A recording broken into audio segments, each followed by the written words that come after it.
So let's start with you. I want to start with before you. Your grandfather was a great Islamic scholar. Tell us about that. Yes.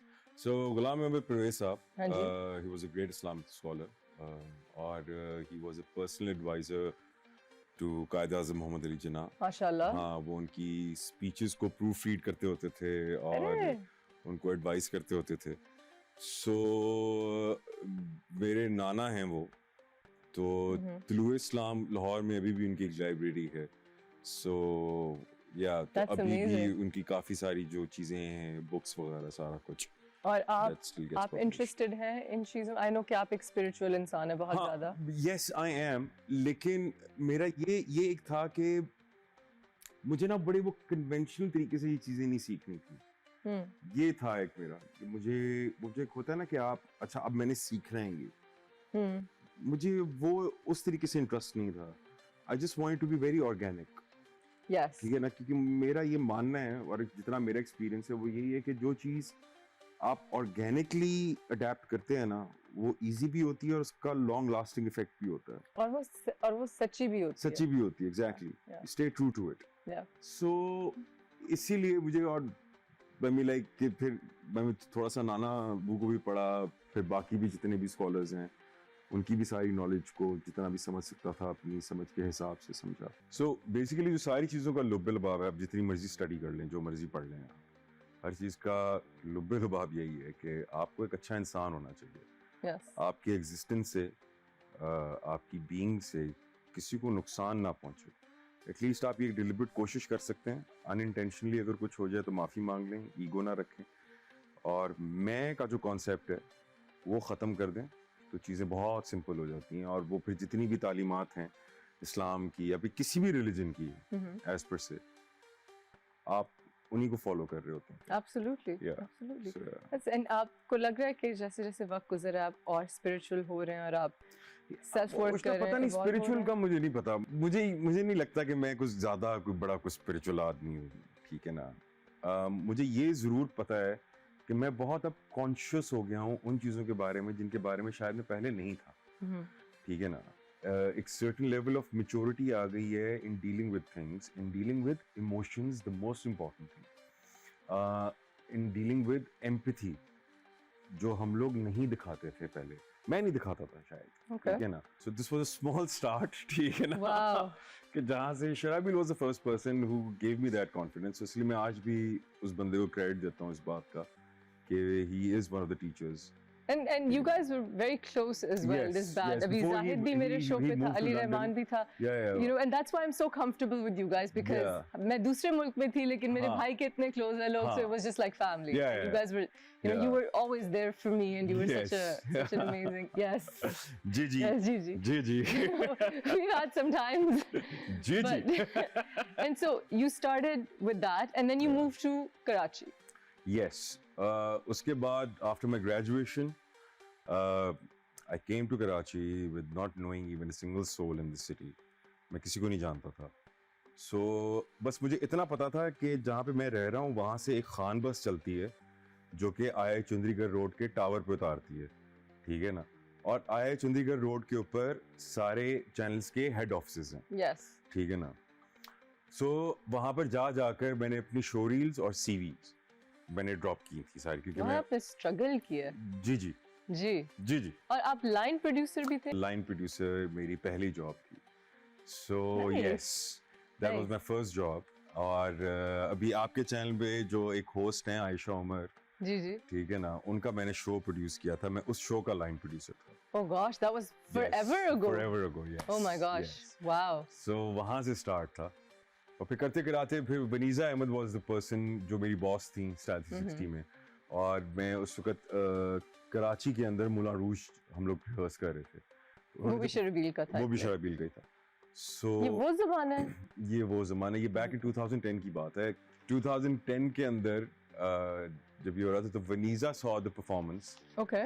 और फिर उन्होंने कहा कि तुम यहाँ पर क्या कर रहे हो, तुम जाके एक्टिंग परस्यू करो और तुम्हें ये तुम्हारा काम नहीं है. सो मेरा भी प्रोबेशन पीरियड भी पूरा नहीं हुआ था और मैंने फिर I called it quit and then I pursued acting. आपने ये कब रियलाइज किया कि डैम आई एम गुड? हाँ, damn, I'm good. ये मैंने कब realize किया? Because you're so bad at taking compliments. Yes, supremely bad. ठीक है ना, मुझे बिल्कुल मैं ऐसे और अजीब सी गिगल होती है। ऐसे हो जाता हूँ मैं। अल्लाह का शुक्र है जितनी प्रेजेस मिलते हैं सारा कुछ होता है माशाल्लाह। मगर I never take that too seriously. मुझे मैं इतना सीरियसली लेता नहीं हूँ अपने आप को ही। Yes. Let alone these compliments. मैं अपने आप को इतना सीरियसली नहीं। And you're very laid back and easygoing. Extremely. Is there anybody who inspired you? As an actor? As an actor, someone you looked up to, चाहे Hollywood, चाहे यहाँ, and you said कि this is what I want to do. If in parallel universe, अगर acting would have been a religion, तो Daniel Day-Lewis उसके God होते हैं। Well, of course. ठीक है ना, वो तो। Of course, My Left Foot, Gangs of New York. बेशुमार. Oh man, The Butcher was just. Yeah. Oh. I agree. So I think in the early stages of transforming myself as an actor, Daniel Day-Lewis को मैंने उस time पे discover किया था और उनकी चीजें मैंने देखना शुरू की। So वो एक बहुत इंस्पायरिंग एक्टर हैं। Yes, और absolutely. दूसरा फिर करते कराते फिर मुख्तलिफ काम है बहुत सारे एक्टर्स के। I mean like even हमारे अपने एक्टर्स मरहूम मोइन अख्तर साहब, ठीक है, उनका आप काम देख लें, बॉडी ऑफ वर्क उनकी इतनी अमेजिंग है। आप like आप इतने इंस्पायर होते हैं उनकी कॉमिक टाइमिंग्स देख के। सो वो हैं।